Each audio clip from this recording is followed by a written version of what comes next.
Your three judges scoring this bout in ringside. Sus tres jueces. Jesse Hernandez, Sergio Lechuga y Alejandro Riguccini. And when the bell rings, your referee in charge of the action, su referee para este combate, el referee internacional, el profesor Juan José Ramírez. Introducing first, the fighter standing in the blue corner. He wears red trunks with silver trim. He officially weighs in 153 pounds. Presentando ustedes en la esquina azul, pantaloncillo en color rojo con plata, con un peso de 153 libras. In 40 professional bouts, he stands with a record of 29 victories, 10 defeats, 1 draw, and 19 of those victories coming by the fast way of knockout. Presenta un récord de 29 victorias, 10 derrotas, un empate y 19 de esas victorias por la vía del knockout. De Ciudad Obregón, Sonora, Ivan Elegante Alvarez.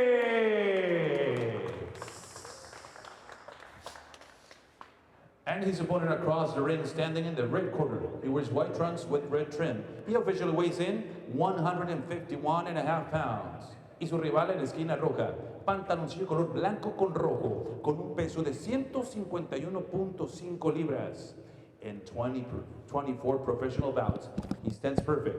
24 victories, no losses, and 20 of those victories coming by the fast way of knockout. Presenta un récord de 24 victorias, 0 derrotas y 20 de esas victorias por la vía del knockout.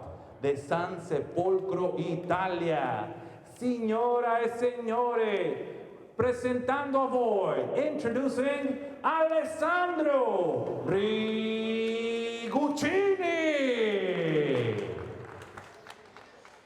And now to give out the final instructions con las indicaciones finales, su referee el profesor Juan José Ramírez. 10 rounds, 10 asaltos. Muy bien, vamos a dar una pelea limpia, bonita. No hay que cometer faules porque puede perder la pelea. Entonces la vamos a decir que es mejor. Suéltalo, yo lo bendiga. Dura segundos, abajo todo. Abajo. Abajo la toalla, todo abajo, por favor. Jamestown, California. Thanks for being a part of the Toscano team and Tijuana Police and Fire Department for everything they've done for us here to support this show. And we are underway in our next 10-round welterweight fight here between Alessandro Riguccini, 24-0, 20 KOs, taking on Ivan Elegante Alvarez, 29-10-1, 10 KOs himself. Obviously, you see the experience level here, Chris, as both fighters just kind of coming out, kind of touching, nothing too aggressive here so far, just kind of feeling each other out. Yeah, that's what it should be, you know, a good feel-out round from both fighters as a professional.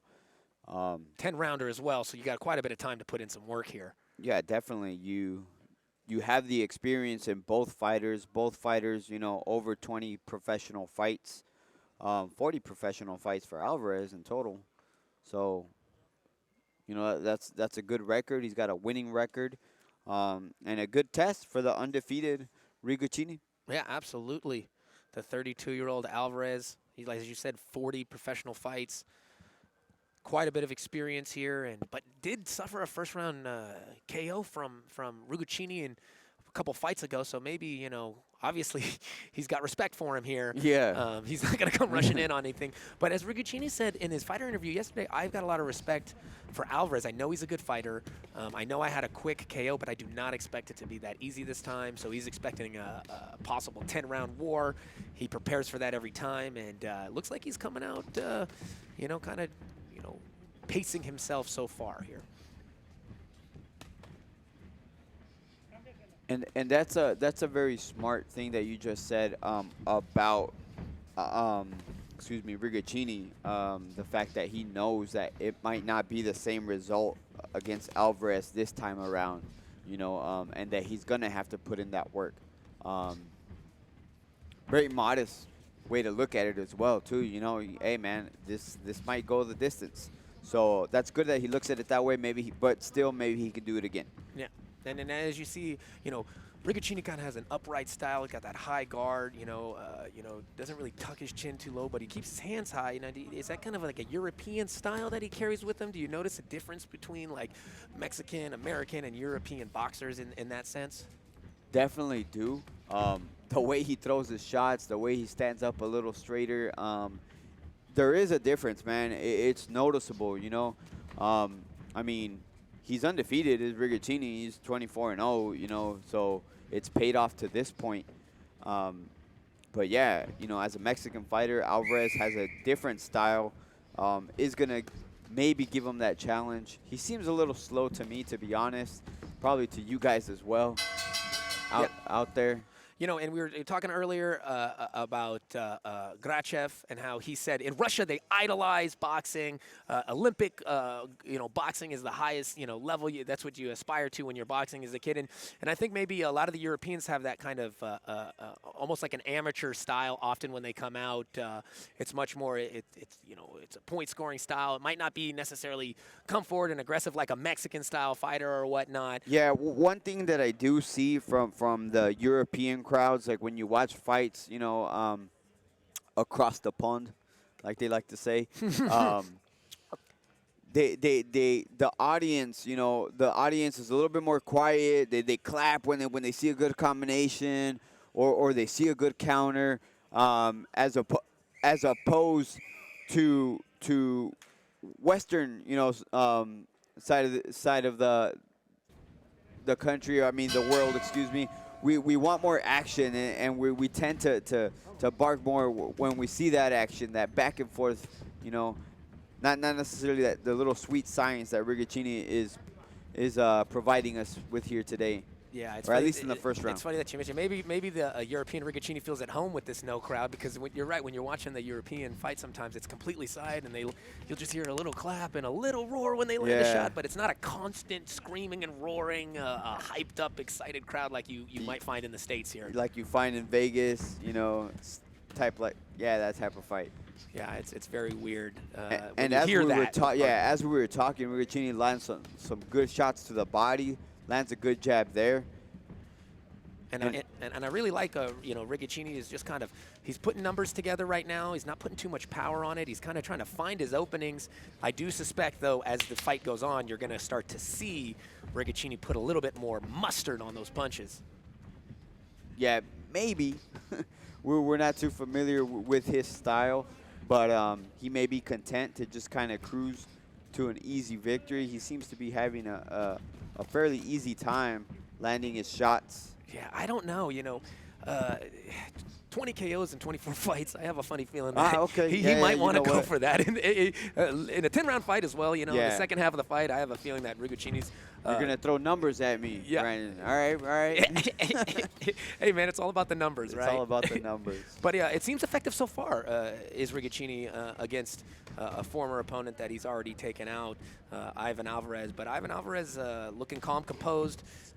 Looks like it's obviously not gonna happen a first-round knockout this time. But I think both fighters kind of, it seems like they're kind of just, touching right now, and neither of them is really biting down on their mouthpiece and throwing with everything they got so far. So no, like absolutely not. You're right. Both fighters are kind of pacing themselves a little bit. So I do expect probably to see a little bit more heat coming in the later rounds. But man, it's a very nice technical fight.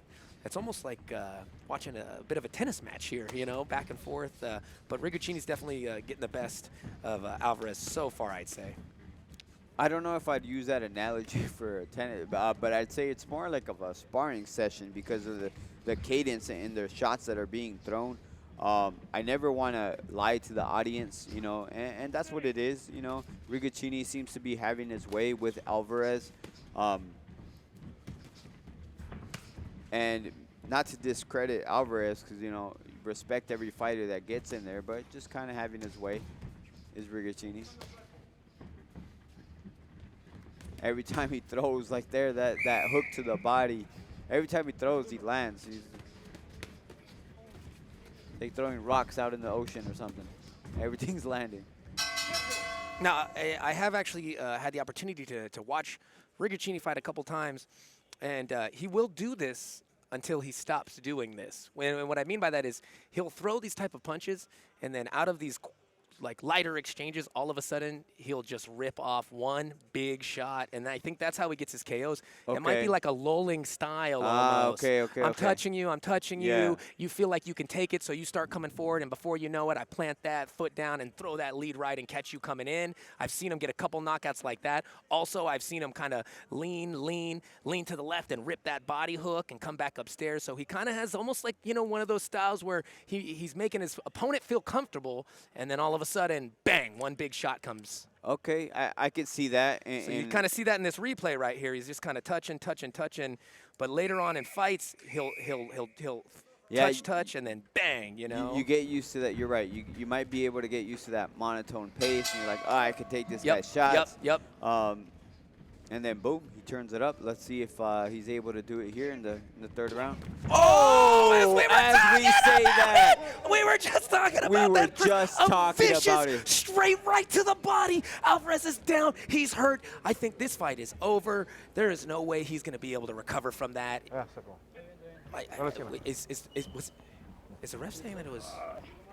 I'm not sure what's going on here. Is he saying it was a low blow or? I don't know what he's saying it was. He's not- He dropped a little bit too quick for it. I'm not sure what's going on, guys. For you. Oh, okay, fight's over, guys. Okay, I was gonna say, I thought from the lack of response from Ricochini. Oh my God, what is this? A day in the office? Like Ricochini just picks up his briefcase and walks to his corner. I want to see the replay because that happened so fast. Wow, and we were just talking about how he can just come out of nowhere with it, and here we go. Let's take a look at that replay. He turned it up. He's just back, that lead right hand, plants that foot and puts it right on the belly, and look at him walk away like another day at the office. Wow. And typically you get like a delayed reaction, but it must have been like a quick shock. Maybe hit that solar plex. Hit that solar plex. Knock the wind out of him. Let's look at it again. From See a different exactly. angle, maybe. Yeah. It kind of, it almost, maybe it seems kinda like in the solar plex, but a little bit to the left of it. Yeah, clipped it here, and maybe he like skimmed the liver on the way down or something like that. But man, good Lord. Like we were talking about, lull, and then explode like a snake with that vicious body shot that puts Alvarez down. We got a new nickname for Alessandro Riguccini, the Cobra. The Cobra strikes like a snake, lays in the grass and waits, and next thing you know, opponent is down, face first on the canvas, and a vicious KO victory, making his 25-0 record with 21 knockouts after this fight. Good Lord, Alessandro Riguccini. What a right hand to the body that was.